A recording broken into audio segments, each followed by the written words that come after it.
E aí galera, beleza? Eu sou o Luiz e hoje eu vim falar sobre o livro Fora de Série Outliers, do autor Malcolm Gladwell, autor de O Ponto de Virada e Blink.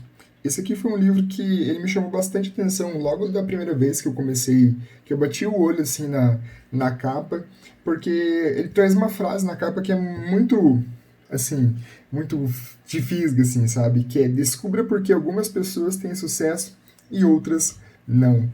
E eu sou uma pessoa que eu acredito muito, pelo menos acreditava depois de terminar de ler esse livro aqui. Na verdade, eu acho que continuo acreditando ainda, mas acredito muito no potencial individual de cada pessoa. Eu acho que cada pessoa é única e cada pessoa tem muito potencial para ser o que essa pessoa quiser, realmente. Basta ela ter. Olha, a terrorista chegou aqui. Basta essa pessoa ter acreditar no seu potencial e correr atrás e, enfim, fazer o que tiver ao alcance dela para ela conquistar as coisas que ela almeja. E foi por isso que eu bati o olho e eu fiquei com muita curiosidade de ler esse livro aqui, porque é justamente essa a premissa do livro Outliers: mostrar pro leitor por que algumas pessoas têm mais sucesso que outras.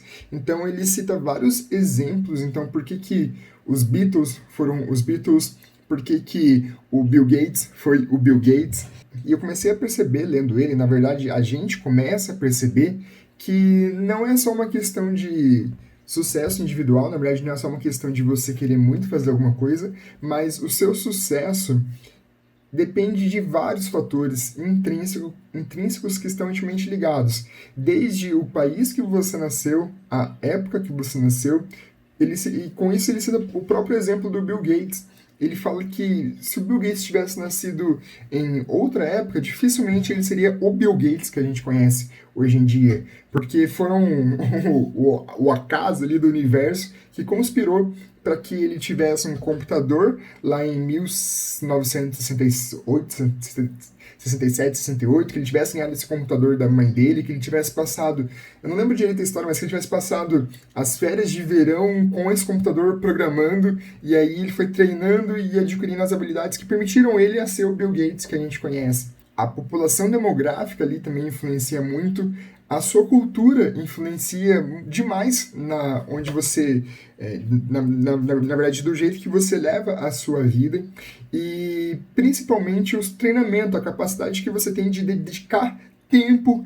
àquela atividade que você pretende exercer. Então acaba sendo uma série de fatores que influenciam essas pessoas a realmente se tornarem esses outliers, essas pessoas fora de série, essas pessoas incomuns. E uma característica muito interessante do livro é que ele, ao mesmo tempo em que vai dando esses novos conceitos, então, por exemplo, ele fala sobre por que algumas pessoas, alguns povos têm mais sucesso em determinada área, por exemplo, por que os asiáticos são tão inteligentes na parte de matemática, por exemplo, por que eles calculam tão bem assim, por que eles têm muito mais facilidade com os números do que a gente, que somos ocidentais, ou porque, por exemplo, crianças que têm baixo poder aquisitivo, elas não se desenvolvem tão bem intelectualmente comparado com crianças de alto poder aquisitivo, por causa das férias, assim, porque crianças que têm baixo poder aquisitivo, elas não conseguem, por exemplo,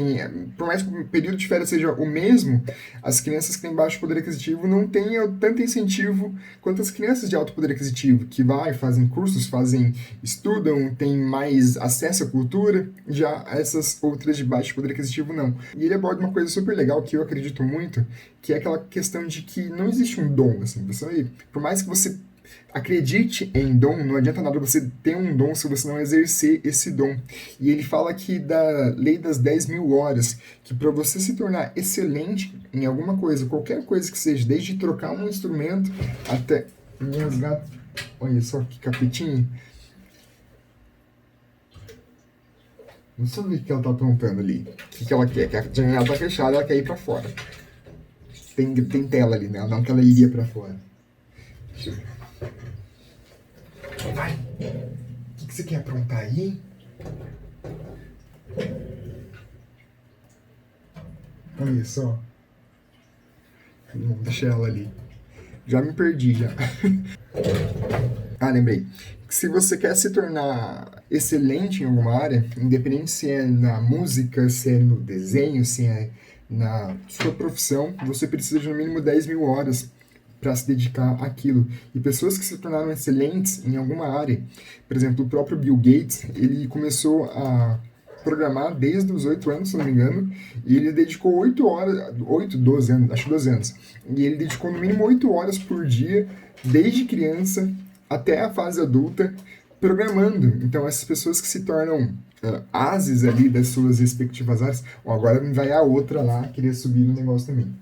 Essas pessoas que eventualmente se tornam ases das suas profissões e considerados gênios mesmo, eles nada mais, nada menos do que treinaram muito. E é bastante do que eu acredito. Então, assim, ele meio que desconstrói alguns conceitos que muitos coaches passam aí, que é aquela coisa que, se você se dedicar, você vai chegar lá.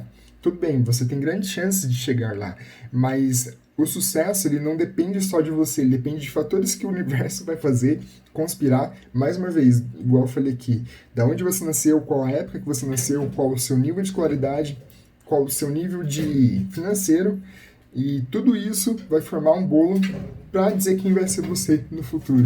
E, enfim, é um livro que eu gostei bastante, que eu recomendo, cara, eu vou recomendar para todo mundo, e ele dá vários insights, assim, bem interessantes, inclusive para ajudar a desconstruir essa questão que às vezes a gente tem que sucesso é uma coisa intrínseca e individual de cada pessoa. Ele fala, inclusive, ele dá até um exemplo de pessoas que vivem no Brooklyn. Tem uma escola que é no Brooklyn, que é um bairro pobre ali de Nova York, e que as crianças dessa escola têm pouquíssimas oportunidades. E elas geralmente saem muito defasadas em relação às crianças de pessoas que têm alto poder aquisitivo.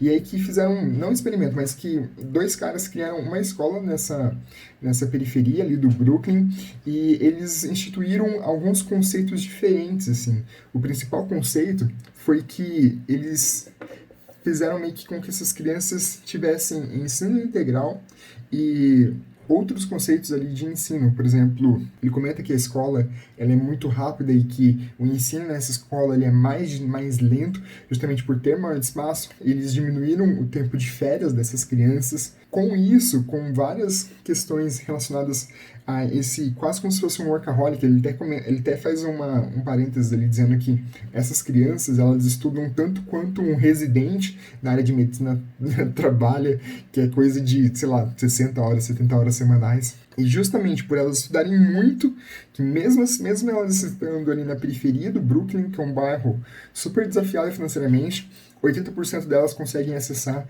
a universidade e o ensino superior nos Estados Unidos. E que isso é uma merda, na verdade não que é uma merda, mas assim, e que isso, por um lado, é muito bom, porque essas crianças acabam tendo uma nova oportunidade, mas por outro, essas crianças que nasceram desafiadas financeiramente, elas têm que galgar muito mais passos para atingir o sucesso, que nem perder parte da infância, que tem até aquela questão que lugar de criança é brincando e tal, mas que se essas crianças elas querem ter algum sucesso, infelizmente elas têm que passar por isso para conseguir competir de igual para igual com crianças com alto poder aquisitivo. Então, são coisas que a gente para pensar e eu parei de pensar e eu falo, cara, é muito real. E tem gente que fica reclamando que a gente nem tem oportunidade e tal. E isso encaixa um pouco com essa questão também de que, beleza, a gente sabe que muitos não têm oportunidade. Tem gente que nasce 20 quilômetros na sua frente na corrida da vida. Só que aí o que você vai fazer? Você vai ficar parado, sentando, chorando? Ou você vai tentar procurar fazer meios, criar oportunidades para chegar atrás dessas pessoas? Mais uma vez, não é sempre que você vai conseguir, mas não dá pra ficar parado também. Enfim, cara, minha cabeça... Eu acabei de terminar de ler ele, minha cabeça tá bem efervescente ainda com todas as ideias que o livro trouxe. E eu fiquei muito curioso para ler os outros livros que o Malcolm Gladwell ele tem também. Ele tem alguns outros livros, deixa eu até pegar aqui para vocês. Só para falando sobre esse livro aqui, Eu não lembro a média de tempo que eu terminei de ler ele, mas foi em torno de umas 8 horas, 9 horas mais ou menos. Deixa eu pegar a versão física aqui para ver quantas páginas tem. A versão física tem 253 páginas, mas é um livro que você lê bem tranquilo, a linguagem dele é super tranquila, os capítulos não são longos, então você lê eles bastante rápido. E, enfim, aqui tem os outros livros que eu quero ler dele também, que é Ponto de Virada e Blim. E beleza, galera, acho que é isso. A minha opinião sobre o livro Fora de Série Outliers. Quem já leu, deixem nos comentários e fala o que vocês acharam dessa obra aqui. E se vocês concordam com os dados apresentados aqui pelo Malcolm. Beleza? É isso, gente. Espero que tenham gostado do vídeo. Deixe aquele like maroto, se inscreva no canal e tchau!